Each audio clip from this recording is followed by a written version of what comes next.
Wyoming Territory, autumn of 1876. The wind carried dust and old sorrow across the plains when Jonah Hargrove spotted the broken wagon by the dry creek 2 miles south of his ranch. The horses were gone. The canvas top was torn, and beside it stood a woman holding a rifle that looked heavier than she could manage.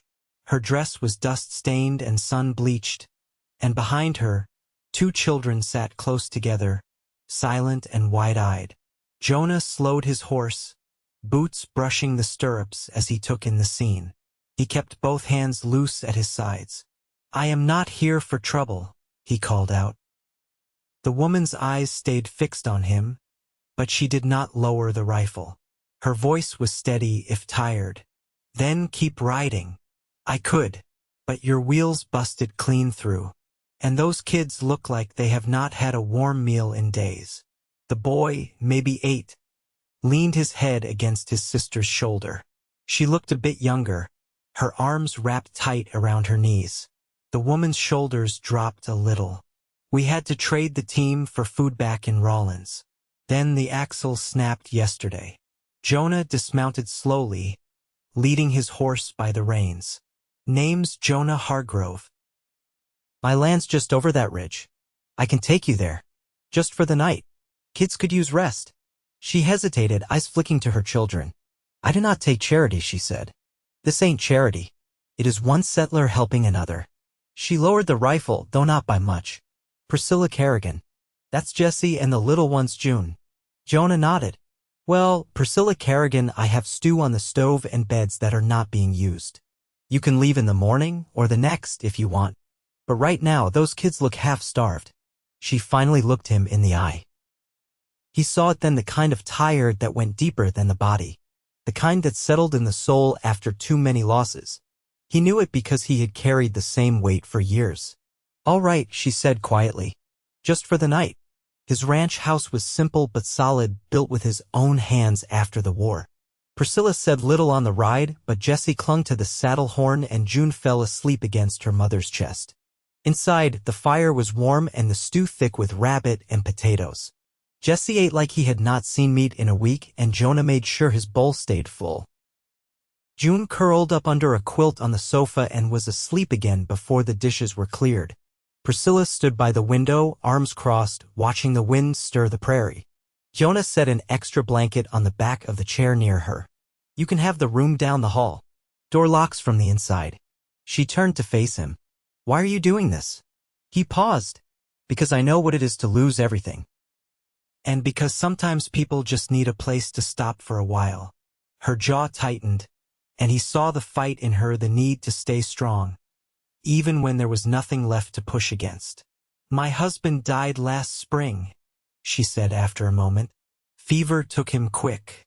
We were headed to Colorado to stay with his brother. But things fell apart. I never should have left Rawlins." "You did what you had to," Jonah said. "You got them this far." Her eyes softened just a little. "And you? You live out here alone." He nodded. "Used to be. I had a wife. And a little boy." She looked at him, really looked, and something shifted in the room. A quiet understanding passed between them. "You do not have to talk about it," she said. "I do not. Not yet." He moved toward the door. "You and the kids get rest. We will talk in the morning." The next morning broke clear and cold. Jonah was already outside splitting firewood when Jessie came out, rubbing sleep from his eyes. "You got any horses?" the boy asked. Jonah smiled. "I do. You want to come help feed them?" Jessie nodded hard. They headed toward the barn, and by the time they came back, Jessie's cheeks were red with wind and laughter. Priscilla stood on the porch, watching. Her arms were crossed again, but this time it was to keep warm, not keep people out. "Thank you," she said. "For being kind." He shrugged. "It is nothing." "It is not nothing," she said. "It is rare." They stayed 2 more nights. Priscilla tried to help with dishes, with sweeping, with chores, but Jonah waved her off. "Just rest. That is the trade. You rest, I do the work." By the 3rd morning, Priscilla came out with coffee in her hands and a new weariness in her eyes. "We are not going to Colorado," she said. He looked up from the fence post he was mending. "I got a letter from his brother back in Rawlins. Found someone to read it for me." He does not want the children. Said he has his own family to feed. Jonah's jaw tightened. I am sorry. She looked down. I do not know what to do. Jonah stood slowly, wiping his hands on his trousers. You could stay. She blinked. You do not even know me. I know enough. You were strong. You were good to those kids. That is more than most. She looked up at him, searching his face for something truth, maybe. Or hope. And what would we be to you? Charity? No, he said softly. You would be family. Her breath caught, but before she could speak, June's voice called from the porch. Ma, Jesse found a kitten in the barn. Priscilla turned, laughing for the first time since he had met her. When she looked back at Jonah, there were tears in her eyes, but she was smiling. Maybe just for a little while, she said. He smiled wide. As long as you need. And maybe, just maybe, he thought this was the beginning of something he had not dared to hope for in years. The days shortened. The wind came colder from the north, carrying the scent of snow.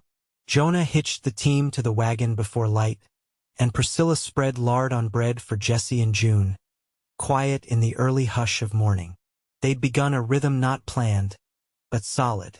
Jonah pulled the wagon alongside the house. Priscilla stepped down from the porch, her shawl wrapped tight around her shoulders. I reckon I'll ride along, she said, adjusting her grip on the canvas sack slung over her shoulder. You'll need someone to watch the goods in Laramie while you fetch the flour. You trust me with the reins? He asked, one brow raised. She lifted her chin. I trust myself with them. He didn't argue. He handed her the lines once they'd reached the road, and she drove with a steady hand, keeping the mules at a patient pace. Jesse and June stayed behind with May Kirkland, a widow from the next ranch over, who'd taken a liking to the children and agreed to sit with them when needed. They passed cottonwoods going gold along the Little Laramie River, and snow geese flew overhead in ragged formation. Priscilla kept her eyes forward. You ever think about heading back east? Jonah asked after a mile of silence. She took a breath. Sometimes. Then I remember there's no one waiting. My people were never ones to write letters. And I don't have the coin to waste on trains. He nodded, letting that settle. They reached town in the late morning.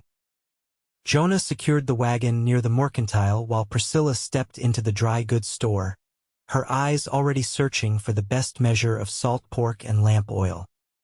He watched her from the boardwalk, how she carried herself, back straight even though her boots were worn and her sleeves patched. When they returned that afternoon, the wind had turned sharp, and the sky carried a weight that promised snow soon.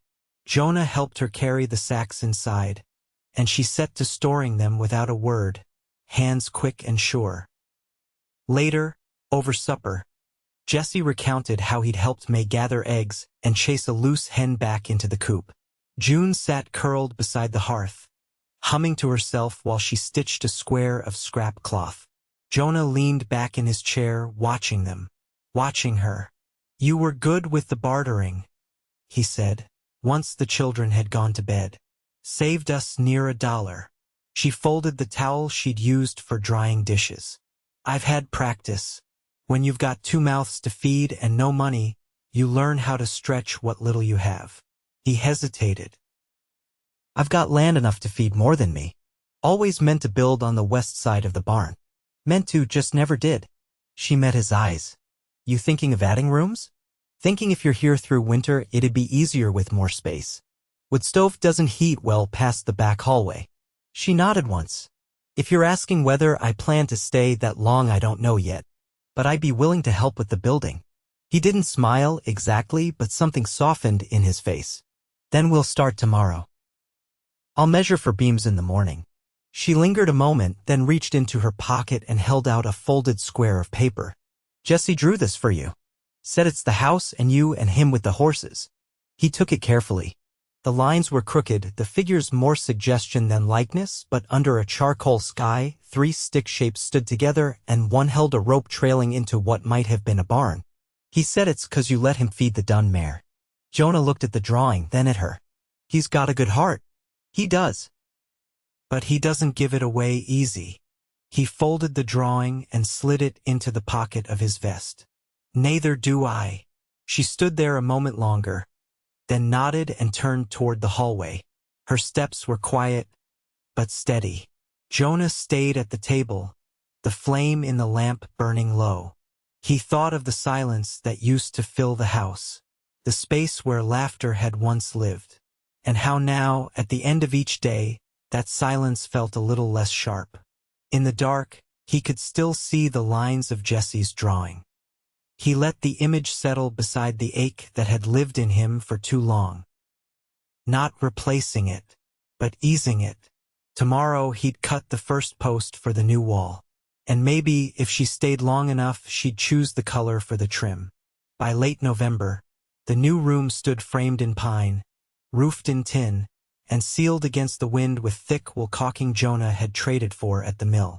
Priscilla had helped saw, hammer, and lift her palms blistered but her shoulders upright, even when dusk came early and the air stung their cheeks.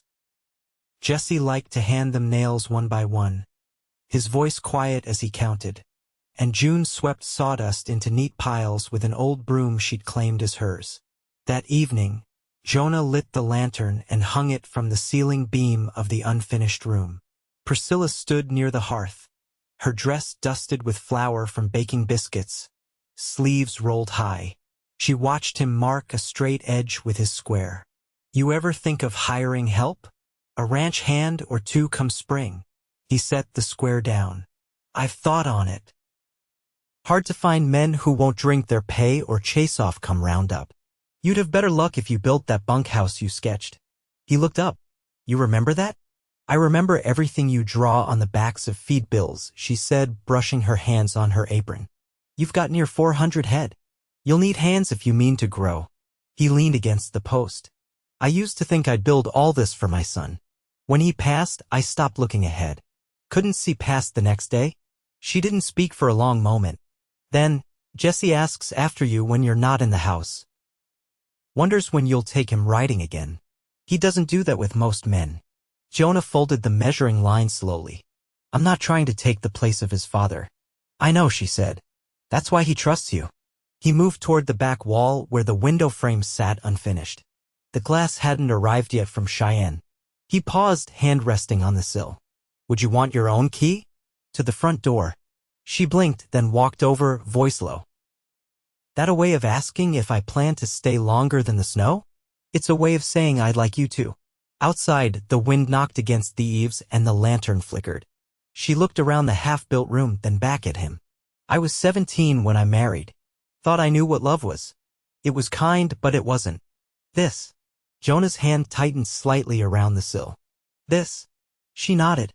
"Quiet steadiness. You don't say much, but you see everything." He watched her face, nothing hurried in his reply. "You don't flinch from hard work. Or from grief.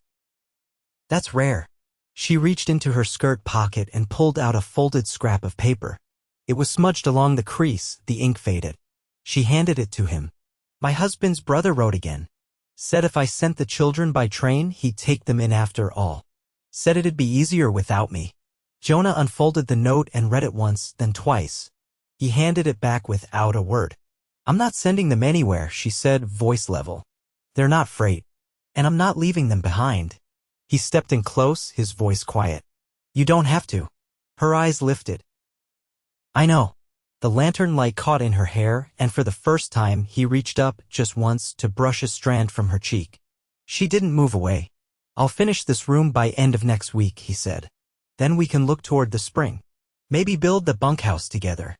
She smiled, just a little. "You always talk like things are certain." He shook his head. "Just hopeful." She looked back toward the kitchen, where the sound of Jesse's laughter filtered faintly through the door. "Hopeful sounds all right." He watched her walk to the door, her steps slow, thoughtful. She paused with her hand on the frame and looked back at him. "I'd like that key." He nodded once and she disappeared inside. Jonah stayed in the unfinished room a while longer, the cold settling through the boards. He didn't mind. The house was fuller now, and he'd never known how much warmth could come from someone simply choosing to stay. The snow came down steady by the second week of December, blanketing the fields in white and softening the edges of everything. Jonah kept the stock sheltered in the southern lean-to where the winds struck least. Priscilla had started sewing wool liners into the children's coats, her stitches small and exact. Inside, the house smelled of beeswax and lye soap, and the quiet was warm, not hollow. One morning, while Jessie and June packed snow into the old tin wash tub to make a fort near the barn, Priscilla stood at the kitchen table, her fingers dusted in flour. Jonah leaned against the doorframe, watching her knead dough with her wrists turned inward, her brow furrowed in thought. "You've been quiet," he said. "I've been thinking on the spring," she answered, not looking up. "If the snows hold off by March's end, we could plant early. I noticed you've got a slope on the south side of the root cellar good for corn." "Never tried corn," he said. "Too much loss the year I thought to." "You had no one to help," she replied. He crossed the room and set the ledger book on the table, opening it to a blank page. "You want to plan it out?" She wiped her hands on a cloth and sat beside him. "We'd need to clear that patch come thaw. I'd wager Jesse's got the arms to haul stones if we show him how. June's more likely to scold us all into line," he said, and she laughed, not loud, but enough to light the space between them. She tapped her finger on the edge of the page. "You've got a good thing here, Jonah. Most men don't keep their books straight or their fences mended. I built it to last," he said. "Didn't expect it to matter to anyone else." Her hand stilled on the wood. "It matters now." He closed the ledger slowly. "I've been thinking on something else. If you and the children are to stay, we could file for joint claim on the land by summer." She looked at him, her expression unreadable. "You'd have to declare it at the land office," he said. "Names together, yours and mine. That's near as close to a proposal as I ever heard. I'd do it proper if you wanted it said out loud." She glanced toward the window where the children's laughter filtered through the glass. "My first marriage was a quiet thing," she said. "We stood in a church with no roof. He held my hand and promised we'd make it through whatever came. He kept that promise until the end." Jonah waited, still as a fence post in frost. "I'm not after replacing him," she said. "But I don't want to raise Jessie and June in someone else's shadow either." He stepped forward, resting one hand on the back of her chair. "I don't want to be a shadow. I want to build something new." She looked up at him, and for a moment, neither moved. "I'd want my own set of drawers," she said at last. "And a say in how things are run. You'd have it. And if I plant a lilac by the porch, you won't dig it up come fall? Not unless it bites me." She rose slowly, placing her hand against his chest. "Then yes, Jonah Hargrove. I'll marry you." He placed his hand over hers, rough palm against soft knuckles. "Then we'll say the words when the preacher comes through in spring. And I'll build you drawers before the thaw." Later that night, as the fire dwindled and the children slept curled beneath patchwork quilts, Priscilla pulled her chair close to his. She didn't speak, just reached for his hand beneath the table. Jonah didn't say a word either. He only wrapped his fingers around hers and held on. Outside, the wind shifted. But inside, the house stood steady, warmed by more than the fire. The thaw came slow that year. By late March, the drifts along the eastern fence still held their shape, though the ground beneath had begun to soften. The creek behind the barn ran high and quick, and Jessie spent whole afternoons tossing stones to see which would skip farthest. Jonah watched him from the shed roof one morning, hammer in hand, as he worked on the last of the tool hooks. The boy had grown into the space around him, steadier on his feet, quicker to grin. Inside, Priscilla had begun sorting seed packets, her fingers tracing faded writing on parchment labels. She'd bartered for them through a mail order in Missouri beans, squash, and a hardy melon she said might take if the soil warmed soon enough. She kept the packets in a shallow wooden box Jonah had carved from pine, and she tucked the box each night beneath the corner cupboard where no damp could reach it. The preacher sent word, Jonah said one evening as he came in, pulling off his coat. "He'll be passing through the second week of May. Said he'd be honored to stop here if we've room and supper for him." Priscilla set the kettle on the stove and turned to face him, her expression unreadable. "You still want to marry me?" He didn't hesitate. "I do." She watched him a long moment, then nodded once. "Then I'll make a dress. Not new, but I can stitch it firm." June's outgrown her boots, so she'll wear mine and I'll go barefoot. I've got a pair you could take in, he said. They're narrow through the toe. I don't want to take what's yours. He stepped closer. You already have. She didn't look away. Then I'll wear them. That night, as the wind pressed gentle against the windows, Jonah sat beside the fire with Jesse asleep against his shoulder. Priscilla moved quietly through the room, gathering the day's small scatter, a dropped spoon, a bit of thread, a wool cap left under the bench. She turned once and Jonah met her eyes. You don't have to keep proving yourself, he said softly. You belong here. Her face gentled and she came to sit beside him, careful not to wake the boy. She rested her hand lightly on Jonah's knee. I know that now, she whispered. The wedding day dawned clear, sky-wide with early green light. Jonah shaved with water boiled on the stove and wore the shirt Priscilla had mended at the collar.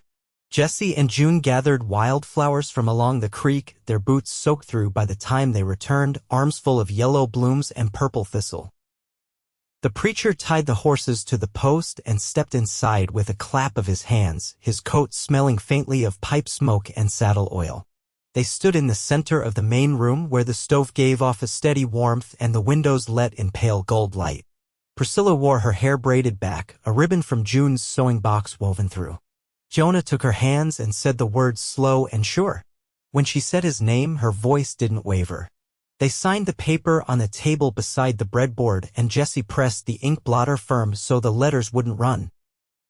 Afterward, they sat down to a meal of roast chicken and molasses cake, and the preacher leaned back in his chair with a satisfied sigh. You've built something fine here, Jonah, he said. Not just land. A life. Jonah glanced at Priscilla, who was helping June wipe cake from her cheeks. I didn't do it alone. That evening, as the sun slipped low and pale blue turned to rose behind the ridge, Priscilla stood with Jonah on the porch. She leaned into his side, her shawl pulled close. You think the fence'll hold through calving? She asked. He slid his arm around her. If it doesn't, we'll fix it. And if spring runs wet, we'll dig a new trench. Plant higher. She looked up at him. You always have an answer. Not always, he said. But I know what to hold on to. She turned and kissed him, soft and certain, then rested her head against his shoulder. Inside, Jesse and June were reading by lamplight, the sound of their voices lifting through the window.